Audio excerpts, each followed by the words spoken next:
assemble teams from the best of Australia's car building and car tuning workshops to see who can build the toughest street monster. Our teams will go head-to-head in a final fuel-burning rubber shredding competition. In this episode, Autotech unveil their plans for the XR6 Monster. Rob Vickery and Nathan Higgins talk everything LS heads. And the father-son team at Superformance take us back to where it all began. But first, Matt from the Horsepower Factory transforms this modern classic into an animal.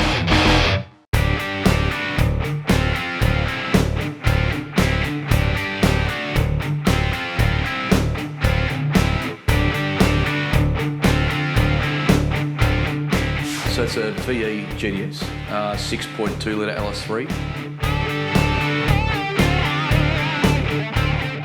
We're going to increase the capacity of the engine by changing the crank rods and pistons inside of the engine. So yeah, this is called a stroker engine. We call it that because we increase the stroke of the crankshaft, which brings essentially the pistons further down the bore, increasing the capacity of the engine. The engine's going to go from 376 cubic inches to 418 cubic inches.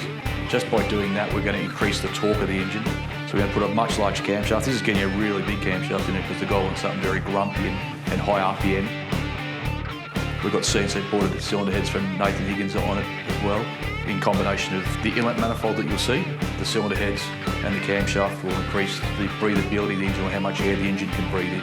Not only will that increase the capacity of the engine, it also makes it a lot stronger. So the crankshaft is forged steel, the con rods are forged steel, the pistons are forged aluminium. We're going to increase the compression ratio in the process, and all that stuff's going to lead to a much stronger, more powerful, more torqueier engine.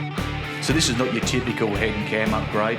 We're going to the next level by increasing the capacity, but it is a different option to a supercharger, whereas the supercharger is forcing the air into the engine. So everything we're doing is to make the engine as efficient as possible without the use of the supercharger. And that's going to come down to camshaft selection, compression ratio, inlet manifold, cylinder head porting, even valve springs and the retainers on these cylinder heads, the $1 titanium retainers, so we can turn the engine harder. Where we don't need to worry about that so much with a supercharger application, because you might only turn it to 6,500, but this is going to go a whole 1,500 RPM more than that. So everything that we do is going to be focused on having the engine turn those RPMs safely and reliably and make the power in the higher RPM band. And this customer's chosen to make something really sort of on that ragged edge of what you'd use in a road car. This is your weekend cruiser. This is not something you're going to want to be driving every day, that's for sure. Right, Sam, so Brad's obviously finished putting the engine together.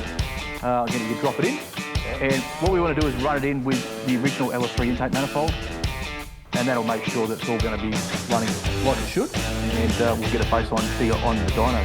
And then we can move on to the LS3 intake manifold and have fun with that. The customer's asked for something grumpy and tough. We've ticked all the boxes on that one.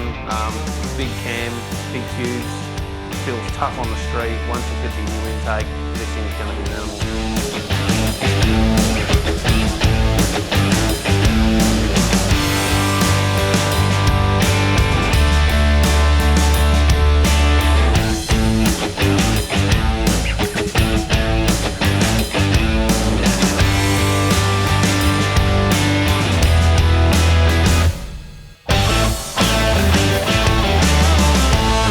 So we've just popped down to grab some lunch, had a burger, and now it's time to go and see what it's like on the road. What a glorious day to be testing this 2009 GTS. So we started off by removing the engine and stripping it down, and we put a stroker kit in it, which means we made the capacity of the engine actually bigger. And it's gone from 6.2 litres to 6.8.5 litres. Makes a good solid 350 kilos at the wheels, which is no slouch. Like, that's easily blower territory and some. Factory fitted with a 6-speed manual gearbox, so she's a driver's car. It just wants to go. For a 2009 model car, this car is mint. The paint's well looked after, the interior, you'd still think it's brand new. You just want to keep those revs above 2,000 and it's a happy place to be. Anything below 2 and it starts to get a little jerky. But that's what happens when you put a big camshaft in a car like this. Drivability is going to suffer to some extent, but it more than makes up for that in the note, in the way it drives. Just that grunt, just a toe touch away, and it's just, you can hear it. Yeah? I just about reckon he could get some reasonable economy out of his car too. Like, not saying factory economy, right? So let's get that straight. But you put this thing around, not that you really want to do that, but I reckon you could be still 13, 12 litres per 100 kilometres. And for the monster that it is, I think that's pretty good.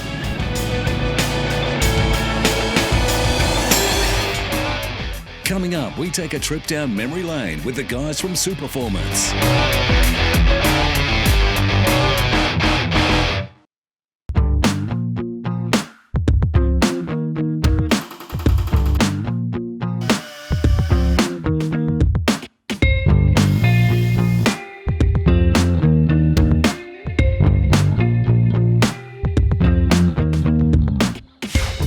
My father wasn't really a car guy, but my next door neighbour was, who happened to be my uncle. He was a tinkerer with a huge garage. He had his own pit, very well-equipped workshop back in the day. That was in country South Australia in a place called Mount Gambier. Yeah, I guess I started going there was probably late primary school years. I had a bit of a passion for tinkering and helping. I used to buy V8 cars predominantly from finance companies as a bit of a sideline, and I was restoring them on the side. My brother and I bought and sold quite a lot of cars in our early life. His first car that he bought, I don't know, years and years ago, we've still got it out the back, so I think one day we might do it up. And then when I was in my early 30s, I built a 34 Ford as well. The 34 Ford I've still got to this day, and that's the one that's had a big transformation recently with colours, engine swap. Still features the same trim, which is a testament to how well it was done back 30 odd years ago. He's got a lot of his own cars. He's a bit of a hoarder, so he won't get rid of anything for free, that's for sure. My earliest memory of cars was probably sitting in the back of the old man's hot rod. Just down in SA, real cold, sitting in the dicky seat, getting rained on. Not the fondest memories, but I had a good time. We were going to all the car shows and seeing all the different things out there. I've had all three sons work here from different stages within the business. Todd's the son that's probably had more involvement in cars than the other two because he helped in the garage at home, building cars, putting cars together. My first car was a 1990 Hilux. I was in the low lux era when everyone had one, so I had to get one. It had to be an extra cab. Painted it electric glue, and it had the four-wheel drive front guards and all the chrome bumpers you could think of, lowered on the 20-inch mags. It was a cool thing. Everyone at school thought it was cool, so... Oh, the chicks loved it, so every Friday I'd take a couple home from school. But no, that was a long time ago. I guess the cars I'm into now have definitely changed since then. So I don't do anything with plastic bumpers. It's got to be all old. I tend to stick into the 60s, even in the 70s, they sort of change and I don't like it, so. Yeah, Todd's probably more fortunate than I was. He's actually been to university, he's been trained properly, and he's very proficient in CAD. He's got himself a really nice toy, a thing called a plasma table, so he cuts out lots of intricate shapes on there. He puts in all the designs via a computer system. We've taken the truck to a few shows since we've got it back from Calder. The response has been pretty mind-boggling. Grunt's other hot rod we've got on the road as well. We've been doing a couple of car meets with both the cars and the Harley, which is the same colour, so I guess we've been getting the name out there and showing the quality of workmanship as well. A lot of people are pretty impressed with the truck, so it's been good results. Yeah, the C10 frame was really his baby and his design. He made sure that it was all going to work prior to going into production, so to speak, and making it. And the thing's a piece of art. Everyone that's seen it ever since just comments on how well engineered the car is and how cool it looks when it's actually bagged down and sitting flush with the concrete. I've got 3 jobs on the go of myself. I've got a 32 Tudor, 65 F100 and a 65 XP Falcon.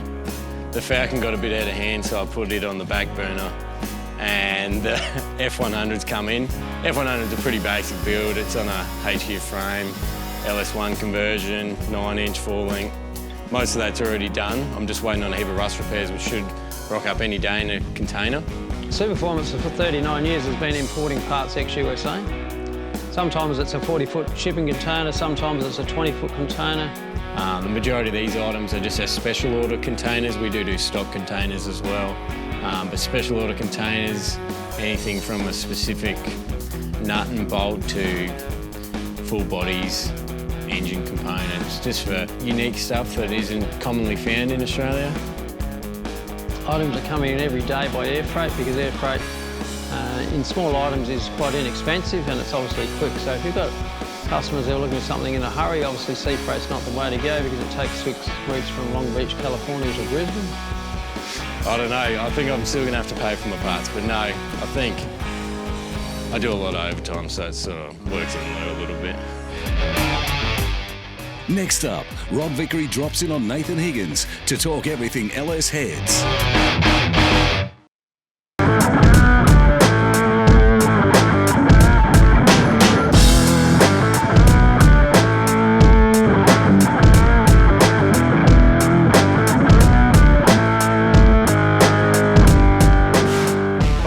Some heads here I need CNC ported, but I can't help but be amazed at how far you've come. I mean, it's been a while since I've been down here, but I remember 18 years ago knocking on the door and you're lifting it up and you were in a confined space, hand porting everything. You know, it was a totally different world back then. And to look at the machines today, obviously everything's CNC ported, and I'm really interested to know a little bit more about, you know, what you're doing these days. I think it's changed a lot. I can see you've got your logo on the front there.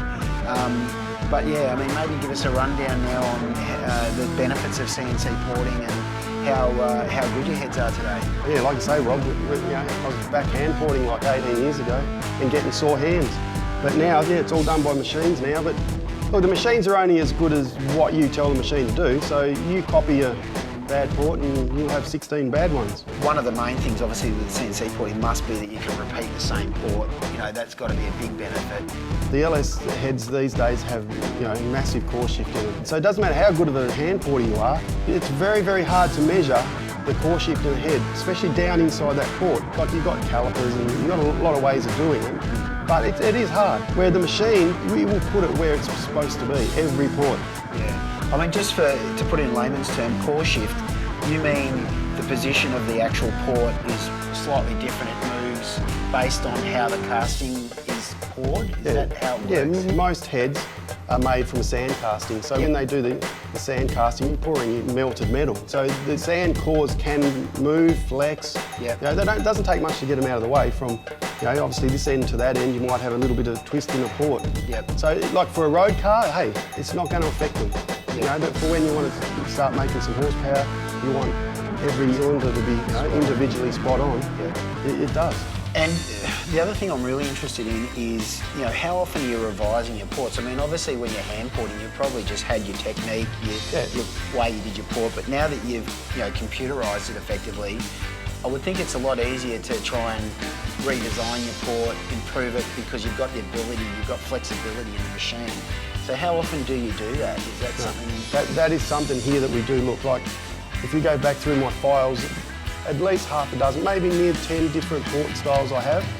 And this one's actually probably 3 months old, so I'm changing all the time. Once you stop R&D, well, you get left behind. Get left behind. So you always got to, there's something new. There's someone that knows more than you all the time. You talk to people, you learn something, you try something. Always trying something. I mean, I notice you've even got new seat cutters, you've invested in new technology. I mean, is there stuff that you can do now, like, again, 18 years ago when you first did my Holden heads, you know, to what you're doing today? Is that technology improving that part of the process? Oh, 100%. Back then I was using the 30, which is it's a fine machine. There's nothing wrong with them. Yep. But today I use new ones. Again, it's a CNC, it's a single point cutter. Yep. If I want to bore a 2-inch hole with the new one, it will bore a 2-inch hole. Yep. If with a 30, you'll get it. You're using a form cutter, and you'll get a bit of deflection. Yeah. So it's a lot more accurate. So it's just accurate, and then that gives you CFM. Yeah. And the good thing is, with a new one, you've got a computer. You don't have to have 100 different cutters for every application. You've just got 100 different files in your computer that you just press the button and take it. Yeah. And I mean, a lot of the things, I mean, a lot of people, I think, you know, when you say CNC porting ahead, they think you're just doing the port. But when, you know, we drop a head off as a changeover, I mean, you're doing a lot more to it than that. I mean, obviously you're reseating the valves, cutting the seats, you know, you're resurfacing the head, and quite often you're also resurfacing to increase the compression of the engine by decreasing this chamber size. You know, you're cleaning it, you're checking your guides, and you can fit valve springs and set it all up, set your installed heights, do everything you need to do. So the head's literally a full changeover. It's like, in old terms, it's fully reconditioned. Yeah. And fully CNC ported. Yeah. We carry a full range of the LS heads. You bring your heads in, we can swap them over within, say, 48 hours. When your car is due for its next scheduled oil change, some old oil may remain in your vehicle's engine, which is normal. What happens is the remaining old oil mixes with the new oil, making it look dirty. That is why it's important to use the Blue Chem Oil System Cleaner. This will lead to reduced fuel consumption, reduced oil consumption, reduced emissions and improved engine compression. After the break, we find out what's in store for the Blue Monster at Autotech.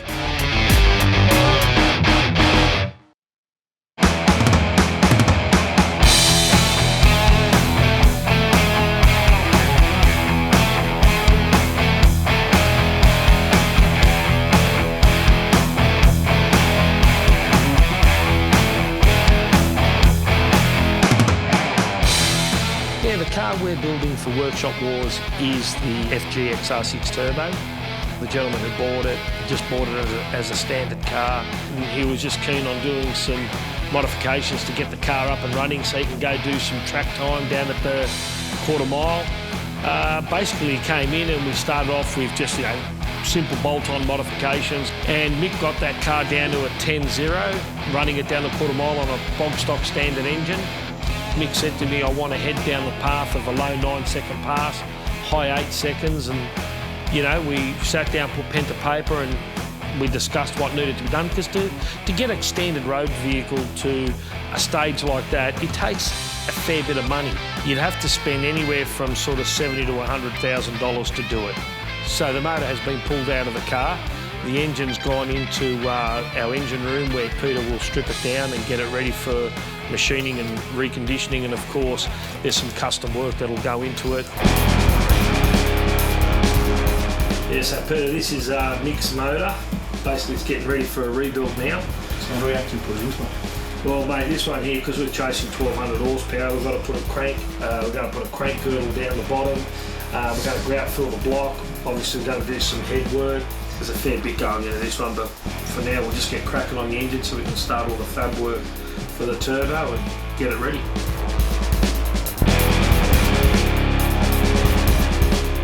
From there, what will happen is we'll get Steve, who's our fabricator here, who will fabricate the turbo up and all that to get everything to fit, the exhaust, the dump pipes. There's going to be a lot of custom fabrication because we're putting bigger radiators and all that sort of stuff in this vehicle as well.